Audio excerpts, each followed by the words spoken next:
welcome to another episode of Birdgang Nation Sports Talk. I'm your host, Birdgang 31. And today, Nation, we have a very special guest, Eagles content creator, Wulf, has blessed the nation with an interview today. How you doing today, my guy? I'm doing well. Thanks for having me. Hey, no problem at all, man. Let everybody know what you're working on, what you've been up to. Sure. So I cover the Eagles for The Athletic, which you can subscribe to at theathletic.com/birdswithfriends. Will get you 50% off. And our podcast is Birds with Friends with Sheil Kapadia and Zach Berman. We have 3 episodes a week, usually Tuesdays, Thursdays, and after the game on Sunday nights, late Sunday nights when Zach is very tired. So that's the best stuff. Yeah, man, I had Zach on about a week ago, man, and it was an early show. That one, it was an early show. That's what he likes. He likes an early show. I was like, Zach, do you know it's 5:30 my time? But hey, it was good to even get him on here. I was really blessed with the opportunity to have him on. So let's go ahead and get to it, man. Like I asked him, how do you like the team so far through 2 weeks? I think if you're an Eagles fan, you should be pretty happy with what you've seen through 2 weeks. I mean, Sunday's game was maybe not the most exciting game to watch, and a little bit disappointing because it seemed like they had a chance to win and maybe should have won. Mm-hmm. But through 2 weeks, I think the defense looks good, better than we could have expected, and I think they've sort of got this system down maybe quicker than we would have expected with a bunch of moving parts and a new scheme. And then on offense, I think we're still trying to figure out what they are. They were 2 completely opposite game plans in week 1 and 2. Week 1, it was all about short passes. Jalen Hurts threw his passes on average shorter than everybody else in the entire league in week 1, and then in week 2, it was the opposite. He threw the longest passes of any quarterback in the league. So I think I'm interested to see what it looks like next week. Are they trying to split the difference? Are they going to go back all the way to what it was like in week 1? But for the most part, I think you got to be pretty optimistic about what you've seen so far.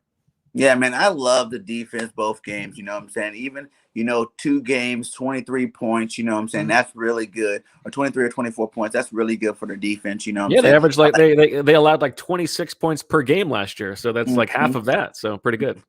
Yeah, but the offense, I don't know. But to me, last week's game, it showed signs of Doug Peterson to me. You know what I'm saying? Like you said, that first week, I felt like we were a little bit more, original, and you seen a different Eagles offense come out and play that week. And then last week, like you said, airing it out all the time, I kind of felt the whole Doug bias, even on defense a little bit. We were gotten that point where we were doing that zone defense, and they were just like eating us up in that zone, hitting those little zone spots with Debo Samuels and stuff like that. So I kind of felt like vibes of last year with the last week's game. What about you?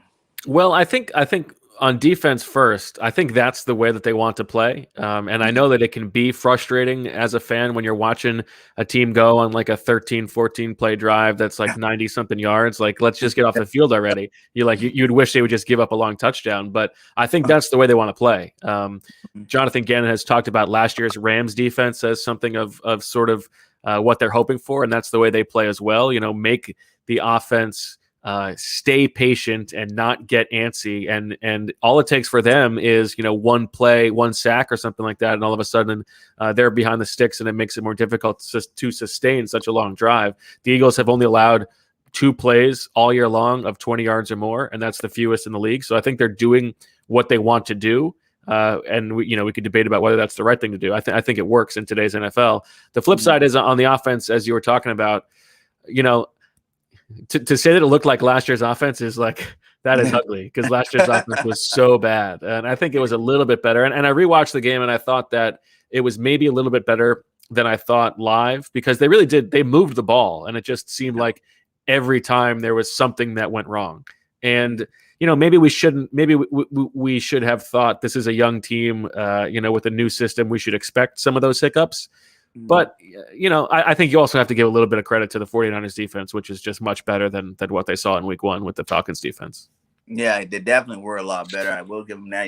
That Bosa kid out there is a monster, man, a monster. But how do you feel about Jalen? Do you think he is starting to target Devontae Smith too much? Oh, I wouldn't say so. I'd like to see even more targets to Devontae Smith, to be honest. But I think that the disparity of where he throws the ball. If you look at like the heat maps or things like that, he has not thrown a lot of balls over the middle of the field, and that was the case last year as well. It's mostly short and outside and down the field. And Mhm. I don't know if that is just the game plan. I asked Nick Sirianni about that on Monday, and he said it's just a reflection of the game plan, or if it has more to do with just Jalen Hurts is not comfortable throwing the ball over the middle of the field. And I don't know. I'm interested to see if they're going to be able to implement that into the playbook and make it a part of the game plan. Because in the NFL, the more like one dimensional you are, the more your tendencies are known, the more difficult it's going to be. Yeah, and then you seen that game the Niners had the week before, with the Detroit Lions and Hawkinson, which is balling. The tight end, which is getting I think he had like 13 catches that game. He's I was like surprised. he's the only guy they have. Yeah, but I was surprised to see that we didn't use our tight end so much against that game. You know what I'm saying? Like Vic 3 was asking, you think they're focused more on the tight ends this week? Yeah, it's a little bit weird. I mean, 3 catches combined for Ertz and Goddard last week, and I know Ertz went on the COVID list this week. I think there's a chance that he could maybe be back for Monday, but we'll see. But Mm-hmm. yeah, I am surprised. I'm surprised that it hasn't been more of a priority to get Goddard involved in the offense. Mm-hmm. Yeah, man, Goddard needs to show up. You know what I'm saying? Those 2 catches, 1 catch, that's just not what we expected to come out of here. Most rookie quarterbacks, or even for say this is his second year, but, he's kind of still a rookie. You know what I'm saying? He only had played 4 games last week. But most young quarterbacks use that tight end a lot, you know what I'm saying, as a safety blanket. And we're just not seeing that with Jalen. Yeah, it's a little bit surprising. And he didn't. He did. I think he actually threw to Ertz more than he threw to any other player last year in his 4 games, and it was Mm-hmm. not a good rate of success. I think he only completed like 50% of those passes. So it is something that I'm curious to see if they will address. How do you like our running game so far? The fact that we have Boston Scott, but he has not even had a touch, I don't think. He hasn't played a snap. He's the Yeah, only guy on offense who hasn't played a snap. do you think it's just a new age Eagle where we're only going to pretty much focus on those 2 running backs, Miles Sanders and Kenny Gainwell? The Kenny Gainwell's doing his thing as a rookie. I can't give him no shame on that, but you would think that there'd be other backs rotating in. But right now we're only seeing Miles and Kenny. Yeah, I'm a little bit surprised that we haven't seen any of Boston Scott. I think he does some things well, and like there are things that Miles Sanders struggles with. So I am a little bit surprised. Maybe it's just because they haven't had, they haven't been on the field that much. Maybe that's what they're waiting for. But like Boston Scott is not even on special teams. He's on kickoff coverage. That's the only thing he's doing. It's interesting. But as for the running game as a whole, like Miles Sanders is sort of a tough player sometimes because he has juice in the open field for sure. He's got speed, but there are a lot of times when it seems like there's something blocked up well and he doesn't take the hole as it's supposed to go, and then he gets dropped for a loss. The 3rd and 6 on the opening drive this week, in which you're like, oh, why are they calling a run on 3rd and 6 and it gets stuffed? You rewatch that play. Jordan Mailata is like pulling across the formation to the right. And if Miles Sanders just follows him, it's going to be a first down. It's going to be a big play. And he doesn't. He goes back to the left and he gets dropped for a loss. And I think that probably happens more often than it should for a guy who has been in the league as long as Miles Sanders has. Yeah, man. Going back to his rookie days, what do you feel about the Philly special getting called?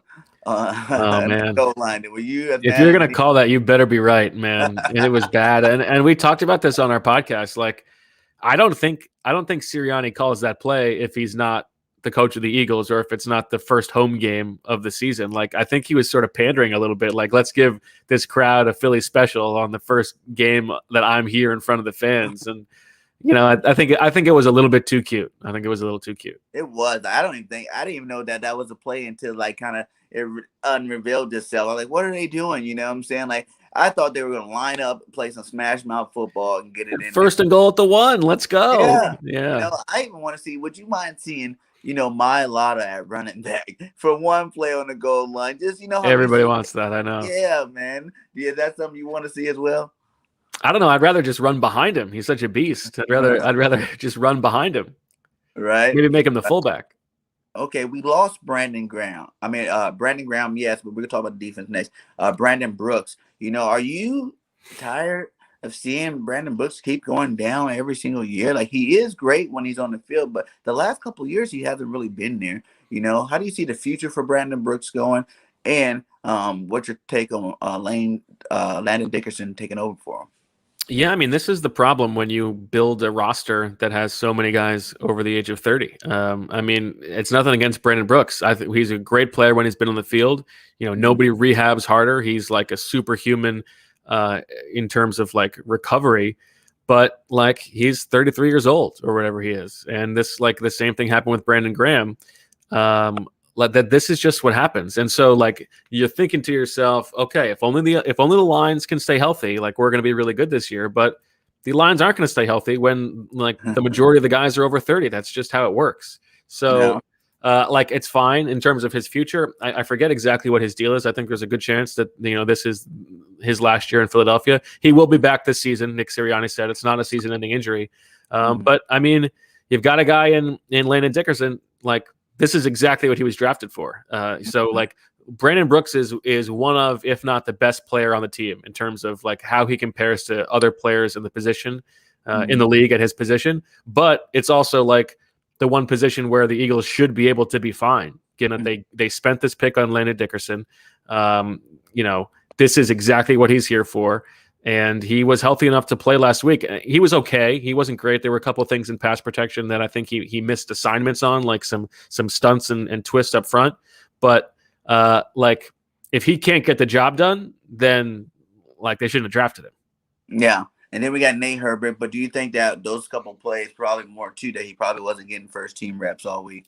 You know? I think it would be insane if they do anything but let Dickerson play. I mean, he practiced last week, 1 week at right guard. Give him the full week to work. I mean, Nate Herbig is a fine backup, but if they're putting him in over Landon Dickerson after one game, I think that would be crazy. Yes, yes. Let's flip to our defense side of the ball. What do you see as being our biggest strength and our biggest weakness on that side of the ball? Well, I think the biggest strength is the fact that they have this scheme that I think is working, and that they're limiting big plays. I think that is the goal, and I think they're doing that well. And the defensive line, wasn't quite as good as it was in week 1 and week 2. Mhm. Javon Hargrave looks like one of the best players in the league Yes, right now. He's yes. been a beast. But in terms of like replacing Brandon Graham, it's going to be tough because it's not like you can just play Josh Sweat over there. You still need to fill out like the proportion of snaps that they want to have in terms of a rotation. So Mhm. it's gonna be difficult to replace him. They should. It's like Brandon Brooks. Like, they should be built to replace him because they're deep at defensive end. They brought in Ryan Kerrigan, but I mean, Ryan Kerrigan has no tackles, no quarterback hits in the first 2 games. He's been invisible. So it's going to be tough to replace him, and I don't know. I guess we'll just see. Do you think we're gonna go Sweat or Kerrigan on that side to start? So it's weird because when they're in the base defense right now, they have the 3 down linemen, and so Sweat and Barnett are playing sort of a different role than Kerrigan and Graham are playing. It's been Kerrigan or Graham on the line, and Sweat and Barnett standing up. And Mhm. both of those guys have spent more time on the left side this summer Yeah. than they did anytime in years past. So you would think that it would be fine. I wonder if we will see more 4 down linemen in base personnel. The other thing that I would say is I think what's really going to happen more likely is that Milton Williams is going to start playing on the outside in the base Yeah. defense. And, that means that Hassan Ridgeway gets more snaps inside because Milton's been playing mostly defensive tackle. I think from now on, you'll see those base reps go to Kerrigan and Milton Williams. And then maybe in nickel, it'll be Sweat and Barnett. Yeah, I see someone sat down here saying Teron Jackson. You think they get him to that rotation? Yeah, I mean, he entered the rotation right away when Graham went down on Sunday. He played, and he's a 6th round pick rookie, so you can't have super high expectations. And he got pushed around a little bit, especially in the run game. So we'll see what he can do moving forward. But I mean, he shouldn't be the answer, right? He should just be a part of the puzzle for 10, 15 snaps a game. So you thinking Sweat, Barnett's gonna stay on that side, and then you got Kerrigan and Milton Williams probably rotating out on the other side. I think something like that. Yeah, I think Sweat and Barnett maybe on the left side in like 3rd down situations, but I think 1st and 2nd down mostly Milton Williams and Kerrigan. How do you feel about our linebackers and safeties? Because you know what I'm saying, I think we still need a bigger physical linebacker, more of a thumper back there. I like the fact that we got speed, to cover, pass plays, but I've seen these linebackers, miss tackles, they're not being that, when you got a good defense, you usually have that main centerpiece linebacker that just smacks people every game. You know what I'm saying? I feel like the Eagles still need one of those. What about you? How do you feel about our linebacking core? Well, I think they're still trying to figure it out because in week one, it was totally different than we saw in week two. In week one, it was Eric Wilson and TJ Edwards in base and Alex Singleton and Eric Wilson in nickel. And then, like halfway through the game, they pulled Eric Wilson from the base and put in Sean Bradley. And then in week two, it was Alex Singleton and TJ Edwards in base. And then Eric Wilson came on the field in nickel. And then halfway through the game, Davion Taylor came in on base for Alex Singleton, and then he got hurt. So they're still trying to figure out what they want to do and who are the most reliable players. I think it's fair to say that Eric Wilson has been a disappointment through the first two games. He has not been like the answer to who's our middle linebacker going to be. And he's missed some tackles. It's been a little bit disappointing. I still think that like between Singleton and Edwards, that's fine. You're not going to, it's not, don't have Luke Kuechly out there. Right. But I think they can get away with those guys. It's just like this organization is never going to fully commit a ton of resources to that position. And I think that's probably the right thing to do, but we will see. And, Davion Taylor in his few snaps, I thought played okay. Yeah, played good.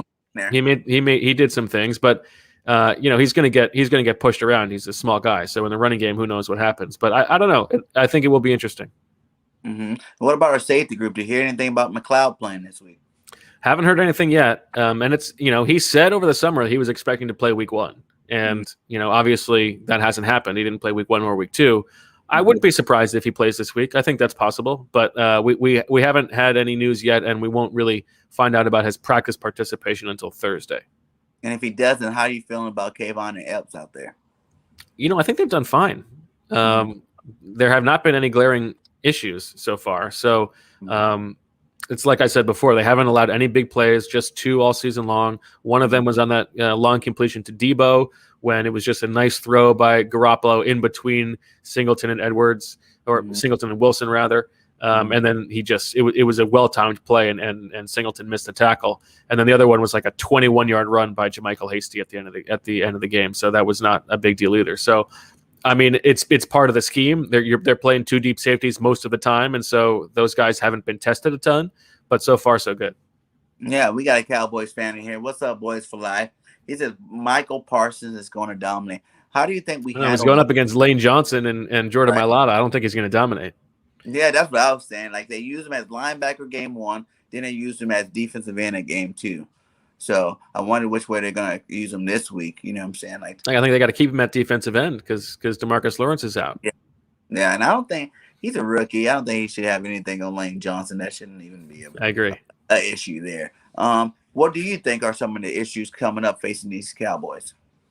Well, I mean, this is going to be the most explosive offense they've faced for sure. And it's going to be a different test than I saw in week 1 and 2. So San Francisco and Atlanta, they both will play with a fullback on the field or multiple tight ends on the field. They don't play a ton of 3 receiver sets. Whereas the Cowboys, that's almost all they do.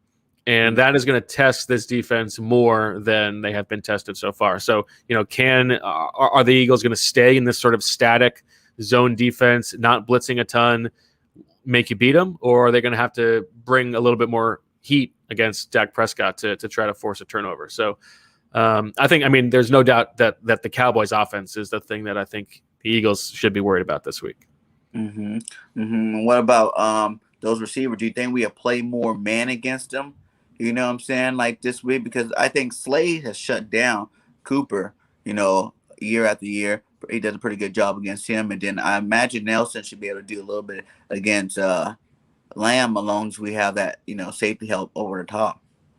Yeah, I mean, I think my guess is it's still going to be mostly zone. I think that's what their DNA is. So we'll see how much they change that. But it's going to be tough. CeeDee Lamb and Amari Cooper and Michael Gallup is a pretty difficult top 3. Yeah, but the good thing is Gallup's out. I don't think he's playing. Oh, that's right. Yeah, Gallup's out, so I think that'd be good. And how do you see our three receivers faring against their cornerbacks? I know Diggs played at Alabama, so Devontae Smith should have a good sense of what he's That's going right. against this week. And if he was burning them here, hopefully he can be burning them there. Devontae used to play. He used to play corner during the spring with Alabama too. So I'm sure those guys know each other well. Yeah, so hopefully, we can have a leg up there. And I think the rest of their secondary is not, not no world beaters out there. So, this could be another big game for Quez Watkins, or Jalen Rager if they, do what they're supposed to do. Yeah, I mean they should be able to move the ball against this Cowboys defense, no doubt about it. The defense is much better than it was last year in Dallas, but it's still not the kind of defense that should be shutting anybody down. It's not as good as San Francisco's defense. So, especially up front, the Eagles should be able to eat a little bit. Yes. How do you feel so far about Nick Sirianni's first two games? I've been impressed. I think that from like a game management standpoint, he has been better than expected. Everybody talks about that introductory press conference, like how silly is this guy? Does he know what's going on? And he's had a good handle on things so far. I think he's held his timeouts for the end of halves. He's done that well in terms of like clock management. He's done a good job. In week one, the Falcons commit that penalty on the extra point. He immediately sends the 2-point crew on to go get that 1 yard easy 2-point conversion. I thought he did the right thing this week when they were down 14, score a touchdown late and going for 2 so that you can pull within 6 instead of just kicking the extra point. And he's been aggressive on fourth downs for the most part. So those things are all good things I'm happy to see.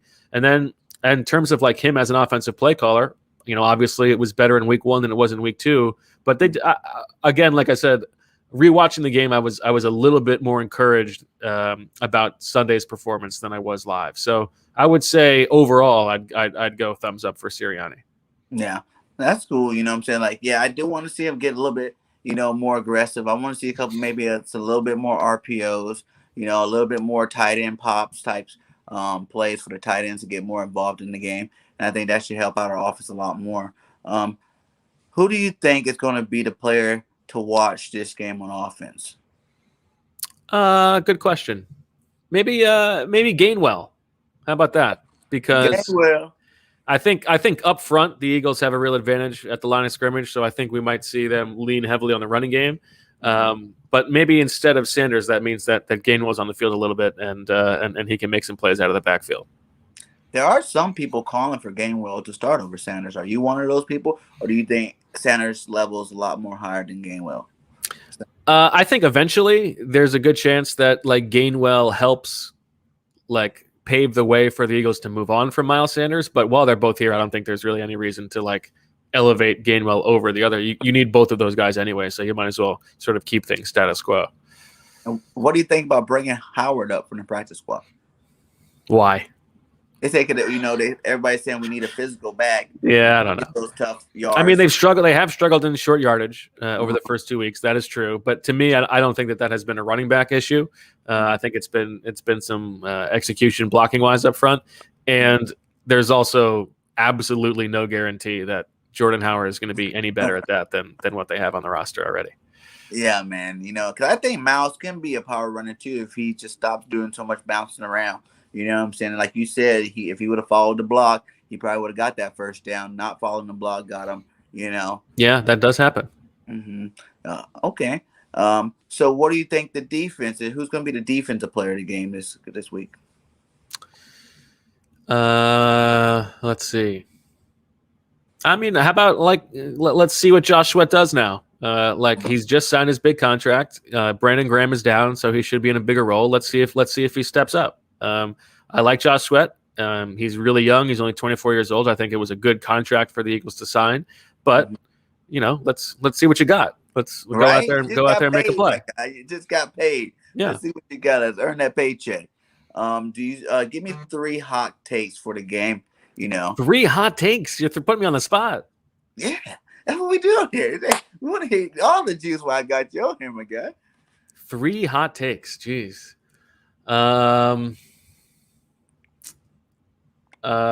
Mike McCarthy will not be the Cowboys coach by the end of the season.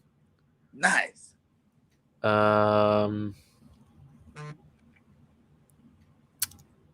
Jordan Mailata will be the best left tackle in football by the end of next season.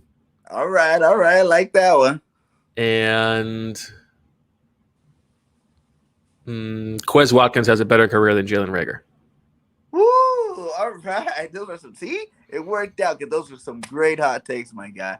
What do you see? How do you see the division shaping up this year? Give me your 1 through 4.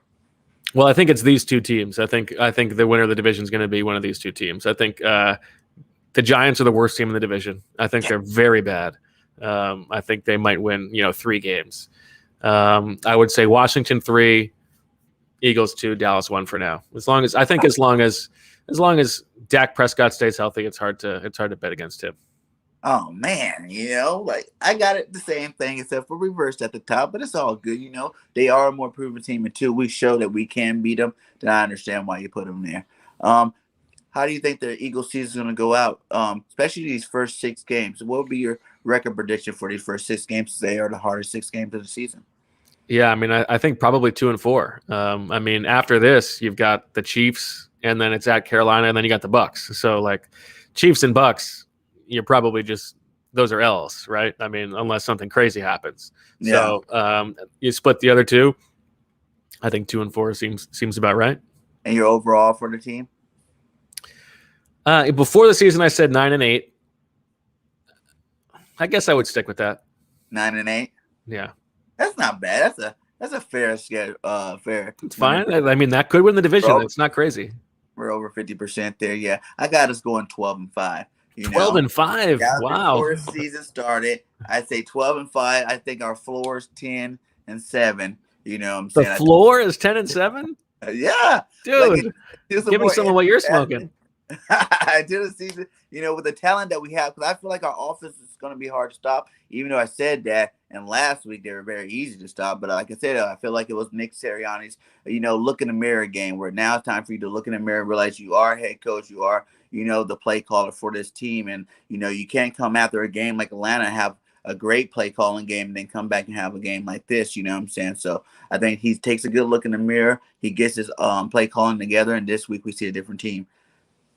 Yeah, that sounds good to me. But I think you're right. I think we'll learn a lot about this team this week. This is a big game. There's no doubt about it. Monday Night Football. Let's see what they got. Who do you have winning this game? I haven't decided yet. It's too early in the week.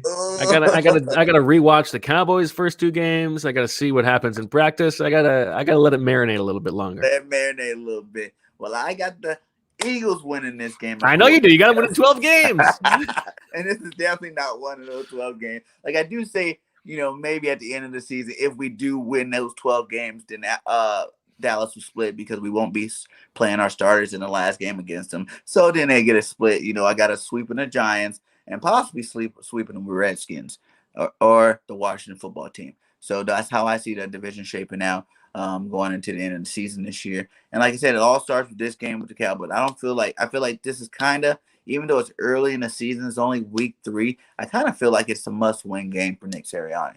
Like he after the last game, he coached there. We lost to even though the 49ers are a playoff contending team, Dallas doesn't have as good a defense. Offensively, they're probably about the same. Dak's a little bit better than Jimmy, obviously. But, you're going to get that offense from the Cowboys. But their defense is definitely beatable, with the key players that they have out this week. So I think you're right. I might not go as far as to say it's a must-win game, but it's certainly the biggest game of the first half of the season, probably, right?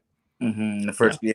Because I just feel like must-win because you got to think, if we lose to San Francisco, and then we come back and we lose to Dallas. Like you said, the Kansas City game and the Tampa Bay game are kind of... It's going to be tough to get to 12. It's going to be real tough to get to 12 then, I think we can beat Carolina. You know what I'm saying? That should be a win for us. And then, like you said, like San Diego after that, that's a hit or miss game. But then, like the Raiders, the Detroit Lions, and, those teams, like the Giants and Redskins, I feel like those should be some easy games to win there. Yeah, well, that's the thing is like this is the only NFC East game until the last 5 games of the season. So that's why it's like its importance is a little bit outsized because everything else is going to come down to the end of the year. Yeah, man. Give me some final thoughts or takes that you have about this game.